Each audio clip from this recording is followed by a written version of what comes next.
நேயர்கள் அனைவருக்கும் வணக்கம். அதிமுக கூட்டணி பலவீனமா இருக்கா? அப்படியா? அத பத்தி விரிவா நாம இப்ப பார்க்கலாமா? இது வரைக்கும் நம்மளுடைய இந்த புதிய சேனலை நீங்க சப்ஸ்கிரைப் பண்ணாம இருந்திருந்தா மறக்காம சப்ஸ்கிரைப் பண்ணிடுங்க. அப்படியே பக்கத்துல இருக்க அந்த பெல் சிம்பலையும் கிளிக் பண்ணிட்டீங்கன்னா நாம போடக்கூடிய வீடியோக்கள் உடனடியாக உங்களை வந்து சேரும். அதிமுக வலுவா இருக்கு. நான் சொல்றேன், எந்த விதமான குழப்பமும் இல்லாம ஸ்ட்ராங்கா ஒத்த சிந்தனையோட ஒத்த கருத்தோட அதிமுக கூட்டணி மிக வலுவாக இருக்கிறது. அந்த குழப்பவாதிகள் குட்ட குழப்பிகள் அத்தனை பேரையும் தூக்கி அதிமுக தூர போட்டுடுச்சு அப்படின்னு தான் நம்ம சொல்லலாம். உதாரணத்துக்கு தேமுதிக அவர்களுக்கு இருக்கக்கூடிய வாக்கு சதவீதம் தெரியும். அவர்கள் கேட்கக்கூடிய 20 தொகுதி எல்லாம் கொடுத்துட்டு அதிமுக என்ன புறங்கை நக்கிட்டு போகணுமா என்ன? அதனாலதான் எடப்பாடி பழனிசாமி இவங்க சோழியை முடிச்சு விடணும், தொடர்ச்சியா உடைச்சல் கொடுத்துக்கிட்டே இருக்காங்க. ரெண்டு பக்கமும் பேரம் பேசிக்கிட்டு இருக்காங்க. இப்பேற்பட்ட ஆட்கள் நமக்கு செட் ஆகாதுன்னு சொல்லி அழகா கழட்டி விட்டுட்டு, அவங்க கழட்டி விடுற மாதிரி அவனுடைய பேச்சு எல்லாத்தையும் கட் பண்ணிட்டு எடப்பாடி பழனிசாமி அவர்கள் சைலண்ட் ஆயிட்டாரு. இனிமே நான் அவங்க கூட பேசலாமா? வாங்கிட்ட மனுஷன் பேச முடியாது, உனக்கு எவன் எத்தனை சீட்டு கொடுக்குறானோ அங்க போய் பேசிங்க சொல்லிட்டு எடப்பாடி பழனிசாமி அவர்கள் பேச்சுவார்த்தையை ஒரு 15 நாட்களுக்கு முன்பே கட் பண்ணி விட்டார். தேமுதிகவுடன் பேச்சுவார்த்தை நடத்துவதை அதை நம்ம சேனல்ல, விதைகள் இயக்கம் சேனல்ல நம்ம பதிவு பண்ணியிருந்தோம். அதே போலதான் இன்றைக்கு தேமுதிக அந்த பக்கம் போயிடுச்சு. உடனே சில பேர், என்னங்க கூட்டணிக்கிறது, தேமுதிகவை விட்டுட்டீங்களே, 20 தொகுதியை கொடுத்து அவங்களுக்கு கொடுத்துட்டு போறதுக்கு, அது 20 தொகுதியிலேயே அதிமுக நின்று 10 தொகுதியில தோத்தாலும் பரவாயில்ல, 10 தொகுதி அதிமுக வெற்றி பெறும். எப்படி 10 தொகுதி வெற்றி பெறும்? அது லாபம் தானே. இன்னும் கூடுதல் சீட்டுல அதிமுக நிற்கும், தனி பெரும்பான்மையோடு ஆட்சி அமைக்கும். இப்ப புரியுதுங்களா? அப்படி இல்லைன்னா அவர்களுக்கு கொடுக்க வேண்டிய சீட்டை வலுவாக இருக்கக்கூடிய அன்புமணிக்கு 2 சீட்டை கொடுப்போம் சேர்த்து, பாஜகவினருக்கு 2 சீட்டை சேர்த்து கொடுப்போம். கூட்டணி இன்னும் வலுவாக வெற்றி பெறட்டும், மகிழ்ச்சியாக அவர்கள் களமாடுவார்கள். ஆனா டிடிவி தினகரனுக்கு 2 சீட்டு சேர்த்து கொடுப்போம், இன்னும் மகிழ்ச்சியாக களமாடுவார்கள். இப்ப புரியுதுங்களா? அதிமுக வேஸ்ட் லக்கேஜ் எல்லாம் தூக்கி வெளியில போடுது. அதிமுக தூக்கி போடக்கூடிய அந்த வேஸ்ட் லக்கேஜ் எல்லாம் இவங்க பொறுக்கிக்கிறாங்க. எப்படி டிவிகே காரர்களும் செங்கோட்டையில அதிமுக கழட்டி போட்ட கோமணம், அவங்க வேணான்னு சொல்லி தூக்கி போட்டதை இவங்க உச்சந்தலையில வச்சு கொண்டாடிக்கிட்டு இருக்காங்க. அது ஒரு புறம். இந்த பக்கம் அதிமுக யாரெல்லாம் இவெல்லாம் வேணாயா எனக்கு அப்படின்னு பாந்தி எடுத்து வச்சதோ, அந்த மனோஜ் பாண்டியன், மருது அழகராஜ், ஓபிஎஸ், அப்புறம் அவங்க வைத்தியலிங்கம், இதெல்லாம் திமுக பொறுக்கி வச்சிருக்கு. அதிமுக யாரெல்லாம் வேண்டாம்னு தூக்கி போட்ட குப்பைகளை எல்லாம் இவர்கள் தலை மீது தூக்கி வைத்து கொண்டாடி கொண்டிருக்கிறார்கள். எதுக்காக அதிமுக தூக்கி போடுது? ஒருவேளை இவர்கள் செல்வாக்கு மிக்க நபராக இருந்தால், புரட்சியை ஏற்படுத்தக்கூடிய நபராக இருந்தால் அதிமுக ஏன் தூக்கி போடுது? அவங்க சல்லாகாசு, அவங்க எல்லாம் குப்பைக்கு சமம், அதனாலதான் அதிமுக தூக்கி வெளியில போடுது. அதை பொறுக்கிட்டு வந்துச்சு, பாத்தீங்களா அப்படின்னு இவங்க சீன் போட்டுக்கிட்டு இருக்காங்க. இப்ப புரியுதுங்களா? அதிமுக வலுவாக இருக்கிறது. இந்த பக்கம் திமுகவை எடுத்துக்கங்களேன். எத்தனை கட்சி? 15 கட்சி, 15 சின்னம் போட்டியிட போகுது. எப்படி 15 கட்சி 15 சின்னம் போட்டியிட போகுது தமிழ்நாடு அரசியல்ல. ஒரு கூட்டணியில 15 சின்னங்கள். இந்த பக்கம் ரெட்டலை, தாமரை, மாம்பழம், புதிய தமிழ் கிருஷ்ணசாமி, இவர்கள் எல்லாம் வந்தால் அவர்களுக்கு ஒரு சின்னம். நறுக்குன்னு 5 சின்னம் அதிமுக கூட்டணியில இருக்கு. அந்த 5 சின்னத்தை கொண்டு போய் சேர்த்தாலே போதும், சுவரில் இந்த 5 சின்னத்தை வரைஞ்சாலே போதும். சரிங்களா? அதிமுக ரொம்ப கால்குலேட்டிவா இந்த கூட்டணி டிசிஷனை எடுத்திருக்கு. எடப்பாடி பழனிசாமி அவர்களை சாதாரணமா நினைக்காதீங்க, அவர் மிகச்சிறந்த ராஜதந்திரின்னு நான் அடிக்கடி சொல்வதற்கு காரணம் இதுதான். ஏன்னா போன சட்டமன்ற தேர்தல் 2021 நடந்த சட்டமன்ற தேர்தல அதிமுக கிட்டத்தட்ட ஒரு 30 இடங்கள்ல, எப்படி கிட்டத்தட்ட ஒரு 30 இடங்கள்ல மிக சொற்பமான வாக்கு வித்தியாசம். இப்ப டி நகர் சத்யாலாம் பாத்தீங்கன்னா ஒரு 64 வாக்குல என்னமோ தான் ரெட்டலையில தோத்து போனாரு.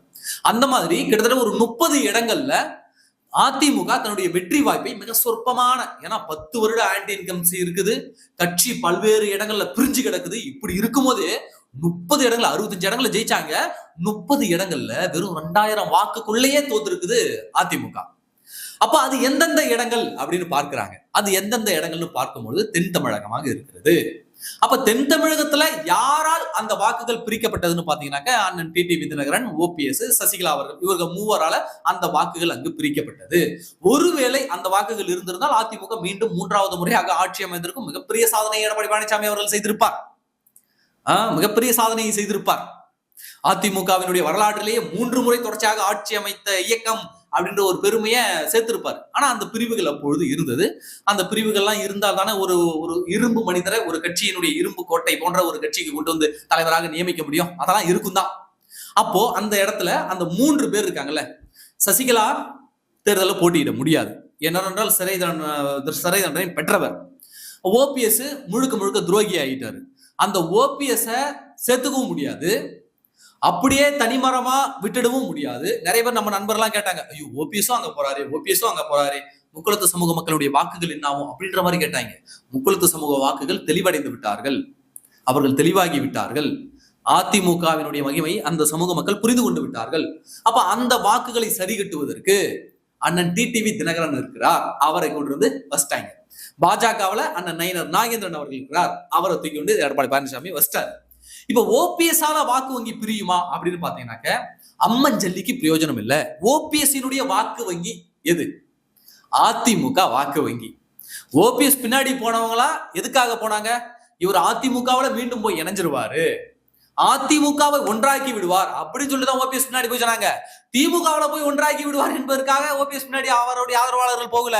அவருடைய ஆதரவாளர்கள் பல இடங்கள்ல கூட்டம் போட்டு அழுகாத குறையாக எங்களையாவது சேர்த்துக்குங்க தயவு செஞ்சு கெஞ்சினதெல்லாம் பார்த்திருப்பீங்க எடப்பாடி பழனிசாமி கிட்ட. எடப்பாடி பழனிசாமி நோ, அவன் துரோகி, எதிரியோடு கைகோர்த்தவன், முடியாது. டிடிவி தினகரன் நின்னு சண்டை செஞ்சாரு, ஆனா துரோகி எதிரியோடு கைகோர்க்கவில்லை. ஆனால் ஓபிஎஸ் எதிரியோட கைகோர்த்து துரோகம் பண்ணவர். புரியுதுங்களா? அப்போ இப்ப ஓபிஎஸ் ஆதரவு வாக்கு யாரு? அதிமுக ஆதரவு வாக்கு. ஒருவேளை ஓபிஎஸ் கூட்டணிக்கு வந்தா கூட எங்க ஓபிஎஸ்க்கு நீ முக்கியத்துவம் தரல அப்படின்னு உள்ளடி வேலை பார்க்கறதுக்கு வாய்ப்பு இருக்கு ஓபிஎஸ் ஆதரவாளர்கள். ஒருவேளை கூட்டணியை விட்டு விரட்டி விட்டு அவர் தனிச்சு நின்னாலும் அப்போ ஓபிஎஸ் ஆதரவாளர்கள் அதிமுகவுக்கு எதிராக வாக்களிக்க வாய்ப்பு இருக்கு. ஆனா ஓபிஎஸ் இப்ப திமுகவுக்கு போனதால இப்ப ஓபிஎஸ் ஆதரவாளர்கள் அத்தனை பேரும் எவன் கூட சேரக்கூடாதுன்னு நினைச்சோமோ அவன் கூட போய் கை கோக்குறியா, நான் போறேன், என் தாய் கடகத்துக்கே நான் ஓட்டு போடுறேன்னு சொல்லி ட்ரிகர் ஆயிட்டாங்க. இப்ப அத்தனை ஓட்டும் அதிமுகவுக்கு வந்து விழ போகுது. இப்ப இது எவ்வளவு பெரிய ராஜதந்திரம்னு உங்களுக்கு புரியுதா? ஓபிஎஸ் கட்சிக்குள்ள சேர்த்துக்கிட்டா அவருடைய ஆதரவாளர்கள் எங்க ஓபிஎஸ்க்கு முக்கியத்துவம் தரலன்னு சொல்லிட்டு உள்ளடி வேலை பார்க்க வாய்ப்பு இருக்கு. ஒருவேளை சேர்த்துக்காம தனிச்சு விடப்பட்டா எங்க ஓபிஎஸ் நீ தனிச்சு நின்னுட்டேன்னு சொல்லிட்டு ஆப்போசிட்டா வாக்கு போட வாய்ப்பு இருக்கு. இப்ப திமுகவுல சேர்த்து விட்டதன் மூலமாக ஓபிஎஸ் ஆதரவு வாக்குகள் மொத்தமா எவனை எதிர்த்து நம்ம கட்சியை ஆரம்பிச்சு எவனுக்கு எதிராக நம்ம களமாடிக்கிட்டு இருந்தோமோ அவங்களே போய் சேர்ந்துட்டியான்னு சொல்லி மொத்த பேரும் அதிமுகவுக்கு குத்த போறாங்க. இதுதான் கள நிலவரம். இப்ப சொல்லுங்க, இது ராஜதந்திரமா இல்லையா?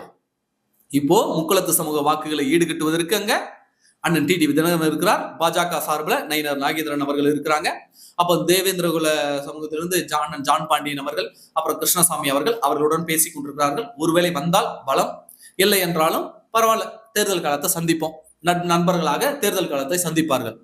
அப்புறம் இந்த பக்கம் வட தமிழகத்துல பாத்தீங்கன்னாக்க பாமக இருக்கிறது, பாட்டாளி மக்கள் கட்சி வலுவாக இருக்கிறது. அவர்கள் மூலமாக ஒரு 80 தொகுதியில வாக்குகள் ஷேர் ஆகும். அப்படியே கொங்கு பெல்ட் எடுத்துட்டீங்கன்னா ஆல்ரெடி அதிமுக அங்க வலுவானதா இருக்குது. கொங்கு பெல்ட்ல அங்க பாஜகவும் கொஞ்சம் வலுவாக இருக்கிறது.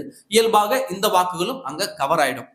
மிஞ்சி போனா தஞ்சை டெல்டா பகுதியில ஒரு சில இடங்களை அதிமுக இழப்பதற்கான வாய்ப்பு இருக்கும், அவ்வளவுதான்.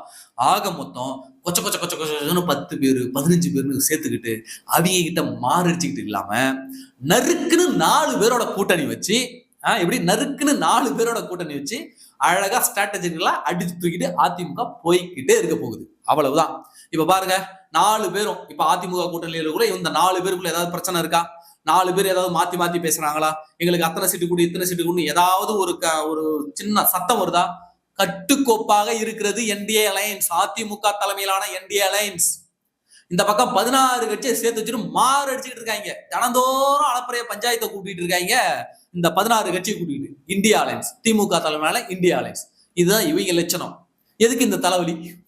போறவன் வரவன் அத்தனை பேரும் கட்சி வச்சிருக்கியா வா வந்து சேர்த்துக்க, நீ கட்சி வச்சிருக்கியா வா வந்து சேர்த்துக்க, தூக்கி போடு, நீ கட்சி வச்சிருக்கியா வா வந்து சேர்த்து தூக்கி போடு. எதுக்கு இந்த மானகட்ட பொழப்பு?